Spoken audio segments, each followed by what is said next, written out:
नमस्कार दोस्तों मित्रों, आज जो हम चर्चा करने वाले हैं वो सिंह राशि की करेंगे। सिंह राशि वाले जातकों के लिए अष्टम की ढैया चल रही है। सबसे पहले तो ये ध्यान रखना चाहिए, सिंह राशि वाले लोगों को बहुत परेशानियां रही हैं।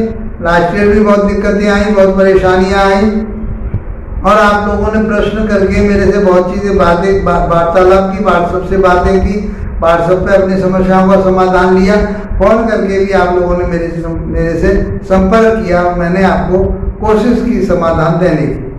मित्रों, शनि की जो अष्टम की ढैया है वो अच्छी नहीं मानी जाती और सिंह राशि वाले जातकों के लिए तो विशेष रूप से खराब ही परिणाम देती है।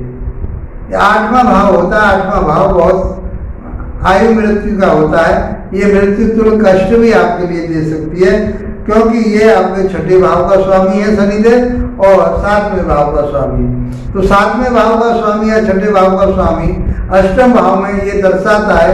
छठा भाव भी आपका रोग का, ऋण का, कर्जे का, सत्य कलेश का होता है और ऐसे ही अशुभ भाव में चला गया है तो आपके लिए अशुभता ज़्यादा बढ़ जाती है। कोई रोग आपके लिए बड़ा रोग लग सकता है, आपके लिए परेशानी हो सकती है। इस तरह के आपको समझ करके चलना पड़ेगा।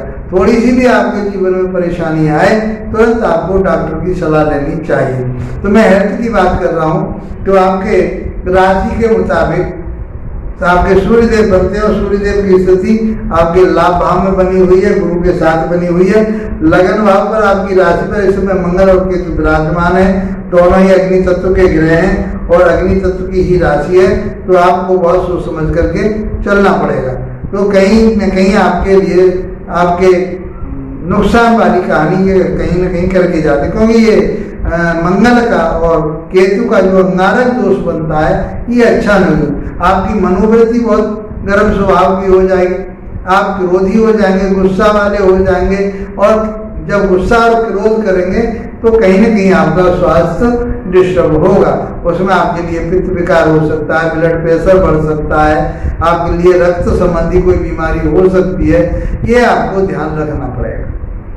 और सबसे पहली बात ये जो मैं बार बार कह रहा हूँ कि ये अग्नि तत्व के भाव में, अग्नि तत्व के ग्रह में, राशि में ये ग्रह जा रहे हैं, आपको बहुत सोच समझ के चलना पड़ेगा। तो स्वास्थ्य के लिए आपको चिंता की जरूरत है। और ये 5वां भाव हृदय से संबंधित भी कहा गया है। तो आपको अपने हृदय से संबंधित कोई भी दिक्कत आ रही है या आपके चल रही है तो उसका उपचार अवश्य लेते रहे, डॉक्टरी सलाह जरूर लेते रहे। वैसे आपका जो सूर्य देव है वो 16 तारीख को यहाँ से चेंज होंगे लाभ भाव, जब तक आपकी अन्य किसी न किसी प्रकार से बनी रहेगी।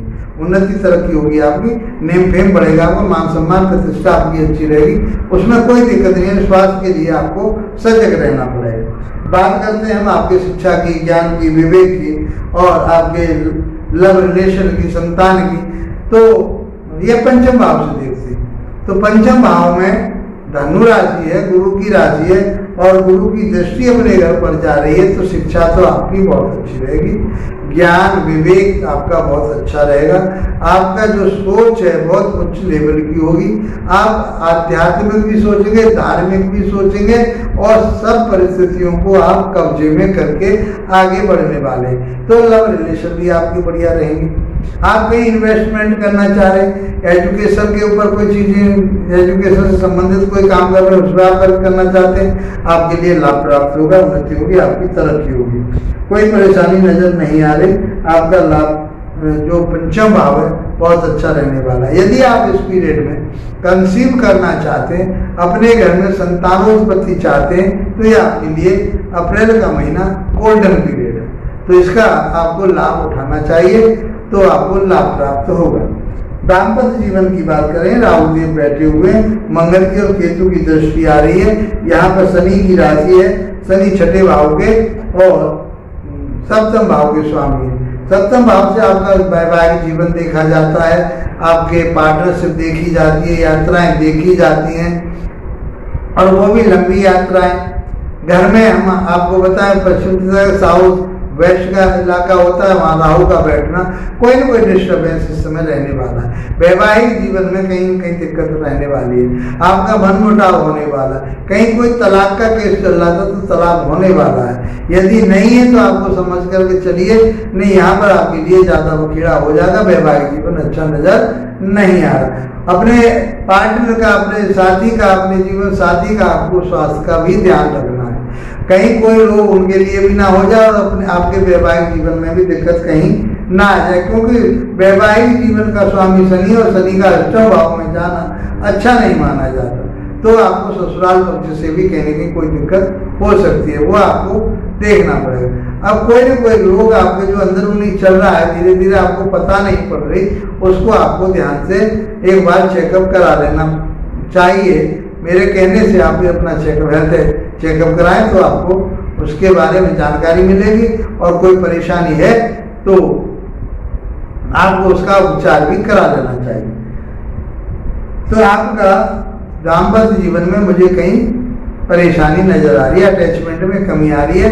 आर्गूमेंट ना करें, ऐसे आर्गूमेंट जो आपके परिवार को तोड़ते हो, तो परिवार में लड़ाई झगड़ा और तलाक तक की नौबत आ सकती है, ये आपको समझ करके चलना है।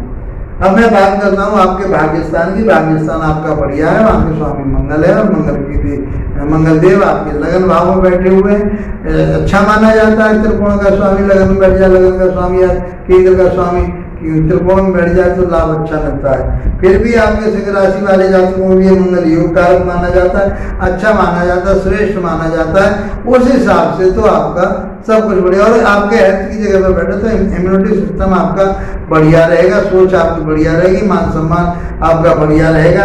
आपको इन सारी चीज़ों के प्रति परेशान होने की जरूरत नहीं है।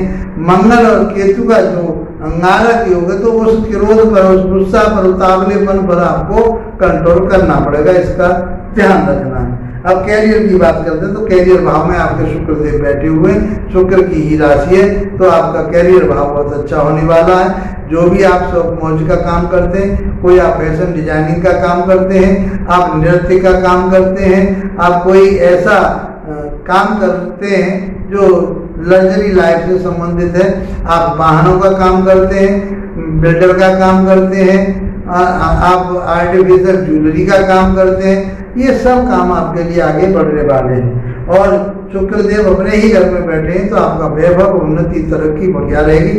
पिता के साथ में भी आपके संबंध बढ़िया रहने वाले, कोई दिक्कत नजर नहीं आ रही। कुल मिलाकर के कहें हम तो वैवाहिक जीवन में थोड़ा सा परेशानी नजर आ रही है, तो बाकी तो सब कुछ अच्छा है, उसका आपको ध्यान रखना पड़ेगा। इसके बावजूद भी और परेशानी कोई आ रही है, दिक्कतें आ रही है, तो आपको क्या करना है, तो भगवान विष्णु की आराधना करनी है, सूर्य भगवान को जल देना है, और भगवान विष्णु की आराधना करके उनका आप व्रत भी रख सकते हैं वीरवार का, तो आपके लिए लाभ प्राप्त होगा, उन्नति होगी, तरक्की होगी। इसी के साथ आप लोगों का धन्यवाद, नमस्कार।